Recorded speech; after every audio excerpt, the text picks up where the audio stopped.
Hey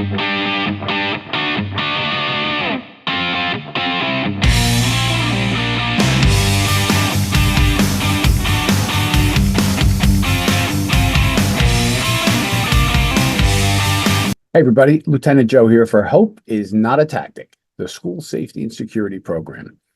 Today we're going to talk about an important topic, running drills of value. So all of us run safety drills, right? In our schools, we run fire drills. Well, why do we run a fire drill? There hasn't been a fire that's killed a student since the 1950s. We run a fire drill so that when there ever is a fire or an emergency like that, we are quick to respond. The students know what to do. They know where to go. They know where to follow instructions. They know where to line up. They know what to do. That's the purpose. Don't we do lockdown drills? We do, for the same reasons. We do lockdown drills so that if there ever is an emergency that requires us to lock ourselves down and find security within our classrooms and our buildings for an active shooter, some other kind of violent, dangerous incident, that we know what to do. We've practiced it. We've prepared. We know where to go. But do we all run real drills of value, or do we just simply check off a box? Now, I do threat assessments all across the country. I go to lots and lots of different school districts. Some districts take it very, very seriously. They plan in advance. They do all the right things, and their drills have value. And it's very satisfying to see because they're making themselves safer. They're making their students and staff and visitors safer when they take it seriously. Other places I see, not so much. They do a drill to go through the motions. They do a drill because they have to. They lock down. We've done lockdown drills, and when I do them during my assessments, I ask for an impromptu lockdown drill so that I can see how the school functions during a drill. And we normally record some of these events. We run around with a camera on a gimbal so it stays nice and stable. And I have seen, looking into a classroom, where there are teachers that are like, all right, that's enough of this. It's going to take up my whole day. And they turn the lights back on and they keep teaching during the lockdown drill. This has been shocking. It was shocking to the principal. It was shocking to the school board when they saw it. But it's not uncommon. So we're going to talk today about how to run a drill of value. Now, I have a whole pamphlet that you can get. You simply email me, joe@Pangaro Training, and I will send you the PDF version of what we're about to talk about. So I'm going to share my screen here because I want you to see, I'm not a, death by PowerPoint kind of guy, but the reality is we have to look at something sometimes because it keeps us online, keeps me in line. All right. All right. So hopefully at this point, everybody can see that. And this is our opening slide. Let's see. Let's go animation, slideshow from the beginning. All right. So practice can save lives. Running a drill of value. That's what this is all about. So we're going to talk about trauma-informed best practices for lockdown drills. Now, every state is different in how they want us to do our lockdown drills. Some states have 2 a year, some have 4, some have more, and you can be optional and do others. Some states are now requiring that your drills be trauma-informed, meaning that you don't do unannounced drills. You always tell everybody when the drill is coming. When you go into lockdown, you announce this is a lockdown drill. And the reason for this, the reasoning behind this, is that there's a world of thought out there that says these are so traumatic, these drills, that these students and staff and visitors can be injured emotionally by these lockdown drills, thinking they're going to die. And I'm not going to say there's nothing to that, but I can say I was a school safety and security director, and we did hundreds of lockdown drills while I was there, and there was never any problems. When I was a law enforcement officer, I was a lieutenant, and I was in charge of school safety and security, and I helped the schools. We ran actual lockdown drills where we sent in role players into the school. We never had a problem. I know I've heard stories and read that sometimes some children can be really traumatized by. So the whole idea is that some states are now saying you have got to let everybody know it's a drill. My personal philosophy is that I think we lose out on some value in our drill if every moment we know, oh, it's not real. Because I have seen when people know it's not real, that it's just a drill, they keep on teaching. They don't move as quickly. They don't do the things that they should do. So is there a happy medium between not telling them and telling them? Yeah. Advise everybody in the beginning of the year. We will do some announced drills and some unannounced drills. We need to be good at what we're doing because in the event of a real attack, we have got to move quickly, confidently. I call it when you're doing this, inoculating people to fear. Right? We have to have realism in our drills, stress in our drills, just like in any real training. Those components help make us able to respond quickly when something happens. So we're going to look at our best practices here. Right? Running a proper lockdown drill or emergency response drill can be one of the best things we can do in our buildings to prepare our people for an actual response to an emergency such as an active shooter attack. Some of the things we're going to cover here, and these are all important. See, this is a lot more complicated than most drilling is, but once you understand it, the process becomes simple. You need to have a pre-drill meeting with whatever team is going to run it. So if it's your security team, your safety team, your administrators, you need to have a meeting in advance because you got to understand some things. You need to set a goal for every drill. You know, the goal should be something that you're concerned about. What are your concerns? Identify those concerns. And then when you run your drill, try to look for those things so you can find ways to fix them. So if your concern is that you're not locking down fast enough, then that's your goal. How fast can we lock down? And you want to gauge that from one drill to another. You do it, figure out why you didn't lock down quickly, work on solving that problem, and then do another drill down the road to see if you're faster. You might want to look and see if people sweep the hallways properly. You might want to see what they do if there are children in the bathrooms. Whatever the goal is, you want to set a goal by having a pre-drill meeting and come up with these goals with your team. You want to talk about initiating the drill. How do we set the drill off? Now, in many schools, only an administrator can call a lockdown, and in some cases, only the principal. Is that good? Well, in my opinion, doing this for many, many years, the problem is if the principal is incapacitated or out of touch or not in the building, now you have a problem because you have a lack of leadership during one of these things. We know that in Sandy Hook, when the shooter got in, shot the principal and one of the counselors right away, and they were the people allowed to call a lockdown. So therefore, you had removed the leadership component from calling the lockdown. So we want to talk about that. Who can call the lockdown? Making observations during the drill. What should you be looking for when you do your drill? You know, what are the things you should send your team out to observe, and what are they looking for? How long the drill should be. Should the drill be 2 minutes, 5 minutes? And I'm going to tell you it should be as long as you need to accomplish your goals, see what's going on. Because remember, while these are disruptive to the day, they take valuable classroom time. They do. If you ever had an attack in your school, those couple of minutes disruption, would they be worth saving lives? Of course they would. So that's why we have to take it serious, dedicate ourselves to this. It's now, I think, in most schools in America, become part of the fabric of school life. You know, we do fire drills, we do lockdown drills, we do other emergency drills because we have to be prepared at all the time.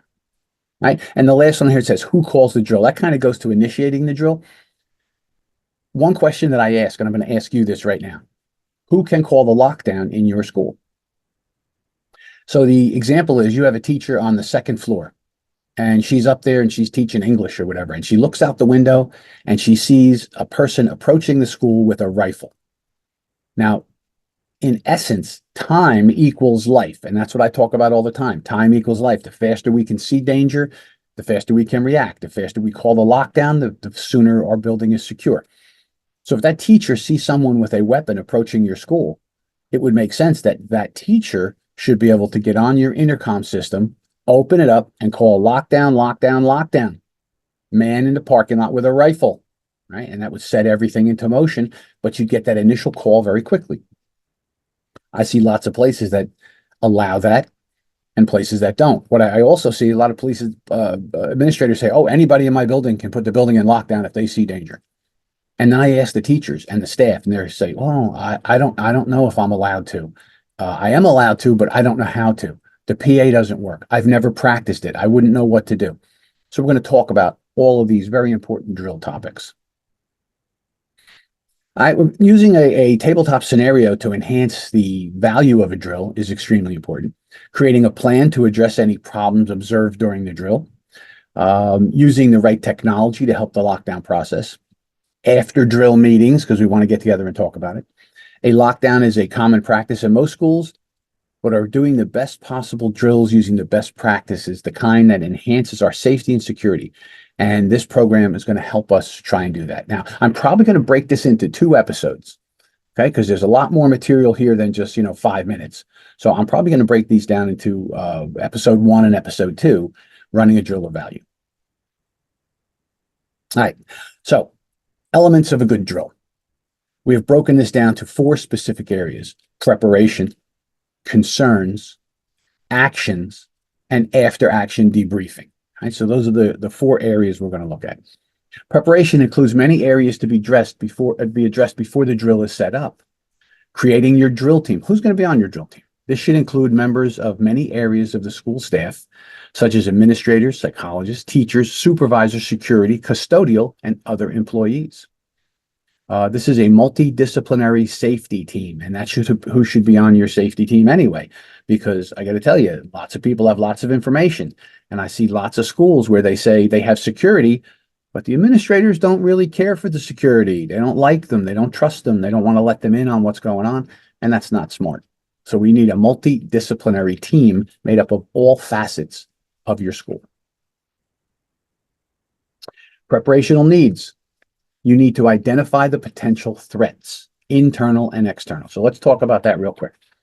An internal threat comes from the people that we allow into our buildings, our students, our staff, our visitors, our delivery people, anybody that we ordinarily don't think twice about. They're allowed to come into our building, right? The external threat is people who show up at our building intent to do harm and try and get in. And how we're going to keep them out is going to be the subject of an episode or 2 down the road as we talk about securing our buildings better. Right? We want to assess our weaknesses and our concerns. Have you had an all hazards threat, vulnerability, and risk assessment done yet? Many places have, but many haven't. Oh, we don't have the money for that. We don't have the time. How can you purchase any equipment for school safety and security? How do you create any plans? How do you do anything with your school safety and security if you haven't had an assessment done so that somebody with outside eyes looking at your schools can identify any security gaps you might have so that you can then close them? So that's your very first step. Action and after action debriefings are important. Create a good policy that covers preparation, concerns, action, and after action, right? We want to create realistic emergency operations plans. I have seen some very simple but very good emergency operations plans. And I've seen others that, boy, are they technically sound, page after page after page. Way too much material. In an emergency, we have to move fast. Time equals life. Train your staff to identify potentially dangerous people and events and react quickly. They have to see danger coming and then react quickly. Use the right equipment to help create and maintain a safe environment in your facility. Now, this is something every time I do a program or a presentation, I get questions about equipment. Because let me be honest with you, there are 1,000 salespeople out there that make their living by selling equipment to you. And therefore, they will try and sell you everything and the most expensive, the most hot, upgraded, everything that there is. And they are very convincing. Doesn't mean their equipment is bad. Just means maybe it's stuff you really don't need. Might be great to have, someday or something, but you don't need every single thing that's out there. So we talk about that. I'm going to do a whole program on equipment and the value of equipment and how to discern what you actually need. All right. And then practice your plans and responses. There's a couple ways to do that. Do actual drills, right? Do tabletops, pen and paper tabletops. and then do electronic tabletops, which is something brand new. I'm going to talk about a little bit here, and then I'm going to do an entire program on it. All right, so let's see where we're getting to here. That's a preparation. Planning refers to what type of drill you're going to run. Some options are active shooter events, medical emergencies, chemical or other dangerous substance spills, evacuations, shelter in place, natural disaster, and man-made disaster. Now, I'm going to do a whole program on evacuation and reunification. Most of us can evacuate. We can get out. We have pretty good plans. We're used to getting out with fire drills. The problem is reunification. If you had to get all of your kids from your middle school, bus them to another location, and then have the parents come pick them up, that's very difficult. But I have a whole program for you that's going to help you. I did it at my school when I was a director. I created this plan. We did a live drill with 400 children involved, volunteers with their parents. And I had created a very simple plan that you can put into action in any school to do a good evacuation and reunification plan. We're going to talk about that. All right, calling the drill. Announced or unannounced drills. This is the controversy that's out there now. For the longest time, we have pretty much announced our drills, right? We know that on the third Tuesday of the month, we do a lockdown drill, and we usually do it at 1 o'clock in the afternoon. So it doesn't interfere with lunch, doesn't interfere with other things going on. And that's good. It's better to do a drill than no drill at all. But the reality is, the person who's going to attack you is not going to call and say, is it okay? How are you set for 1 o'clock on Thursday? We have to be prepared for that violence to come at any moment. We have to be able to react when we see the signs of violence and then take action. So announced drills, I think, are good. I always say, tell everybody your first drill of the year when you get back to school is going to be an announced drill. This way, everybody's prepared. You can go over the training with the teachers. Hopefully, we do the in-service training before the school year starts. You go over that. What practices, what policy is it? Maybe have them go to their classrooms and do a drill when it's just them and no students, so that they understand where to go, and new teachers and that kind of thing.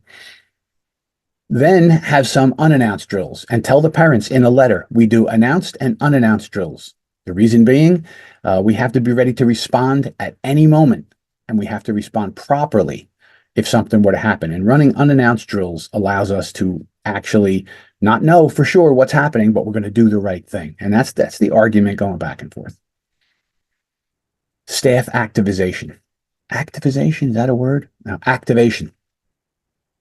I like to say that anybody who sees danger should be able to put your building in lockdown. And lots of people agree with that. Some don't say, oh, absolutely not. I'm the only one calling it, because they'll call it by accident. That's possible. I haven't seen it. I haven't seen anybody put a building in lockdown for no reason. But I believe that the first person that sees the danger should call the danger and get everybody moving, right? It's better to see that guy with a rifle in the parking lot than to have him blasting the glass out of your door and then coming in, and then you call the lockdown, right? So the faster you go, that's my opinion. That's how I look at it. You have to decide what's right for you. But I often say to my customers, my clients, I say, your policy is anyone can call. Let's go to a random door, knock on the door, and you instruct that teacher, tell him or her, put the building in lockdown. Now you think you have trained everybody what to do, and now you're asking them to do it. And they'll either do it well, do it bad, or not know what to do. That is a security gap. And that's something you need to address with more training, more messaging. So I think anybody who sees danger should be able to call the lockdown. That's up to you. Using equipment. What kind of equipment do we have in place? Do you have push buttons, fobs for calling the lockdown? Does somebody have to run up and physically call 911? Do you have to get on a speaker system? There's lots of equipment out there to help you that can speed this process up. And we're going to go into an entire program on equipment shortly. Contacting the police. Who calls the police? Right? One of the things we have to do is we have to get the police there. The good guy and good girl guns have to get there when there's a violent person in your building. Now, if you're lucky and have SROs, you're a step ahead because the SROs are right there. A lot of districts have SROs, but they have them in the high school and not the other buildings. or they rotate. And I was at a district, they have 10 school buildings and they had 2 SROs. Well, they were at 2 buildings. There was 8 buildings unprotected. So they had to drive across the town to get there in an emergency. So if you don't have SROs, or maybe you have unarmed security in every building, are they prepared to respond? So we want to talk about contacting the police. How do you do it? Do you have to physically call 911? Do you have Suffolk County, New York has in their class or in their offices, they have an emergency red phone. You simply knock it off the holder and it automatically calls the local police and it says there's an emergency at this location and the police start coming. So there's lots of different ways to do it. And I will go over lots of equipment in that program. Where were the police? Were the police notified before the drill and by who? So now we're talking about in real life in our drill here. If you're going to run a drill, you want to make sure the police know about it, because it's not uncommon for someone going by, walking by, not realizing that it's a drill, and they hear on the PA system outside, lockdown, lockdown, lockdown, right? And they might call the police. Now the police come running thinking there's an emergency and puts everyone in danger. So we want to make sure we notify the police in advance and we tell them when it's over. Now, you might want to include the police, have them come and observe, right? A lot of local police departments are there to help, and they will come and watch and see what you're doing and help you out. All right. Each drill should be planned and run to allow a clear understanding of how the drill unfolded. How did the drill go? Did you have a teacher call it? Did you have a staff member call it? Did it go smoothly? Were they able to use the equipment? Was the messaging good through all the PA systems? Did everybody know your flashing lights were working? Whatever it is, was it a good drill that it set off? Was it set off properly so that it would be able to help people? How did staff and students perform? Did everyone do what you trained them? Right? So you want to see, did the staff close their doors, lock their doors, pull their window shades? Did the students, if they couldn't get to a room, did they go to the bathroom, get into the stall, lock the door, and put their feet up? Did they do that? You want to know all these kind of things. This is where we find our gaps. How did your equipment perform? Did it actually work? Do your PAs work? I see a lot of schools have these great PAs that they put in, and the teacher picks it up and dials 98754, wait for the beep, 32666. Do you think anyone is really going to be able to do that in an emergency? They see somebody with a gun or they hear gunfire and they're going to be able to dial all those numbers? It should be very simple. 01, 011, whatever, so that it goes fast and it's easy to remember, and put that right near the phone so people always remember. And what additional equipment might be needed? What else might you need? Your drill is going to show you lots of things. It might show you we need more cameras because we couldn't see anything inside the building. We couldn't see anything outside the building. We couldn't see the danger approaching us. If you have lots of cameras and you don't have a security operations center, a SOC, with somebody sitting there monitoring your cameras, then your cameras are really only used for evidence later on as to what happened. Do you need flashing lockdown lights? These are important because you might have somebody that has a hearing impairment and they can't hear the call to lockdown. But if those blue flashing lights are going off, you train everyone to know those lights are only for a lockdown. Now, lots of states use different colors. California, I think, uses orange. I was at a school district there, a private school. They had orange lockdown lights. Mostly every place else I've been uses blue lockdown lights. Do you have those? Is your PA system working? Does it work outside? You know, all of these kind of things. And we'll cover all of that in general, but these are the kind of things you want to know when you're running your drill. These are the kind of information data points you want to pull out of it to see if everything is good. All right, so I think we're going to stop here. This is part 1 of running a drill of value. The next episode, we will cover much, much more. So I want to thank everybody for being here. I'm going to stop sharing real quick and say, this is Lieutenant Joe for Hope is Not a Tactic. Now, what do they say? Like, follow, share, and Joe at pangarotraining.com if you want the folder, the piece of paper that I made up, the document of running a drill of value, which is everything we're covering here. All right. I want to thank everybody for episode 1, and we'll be back for part 2 here on Hope is Not a Tactic.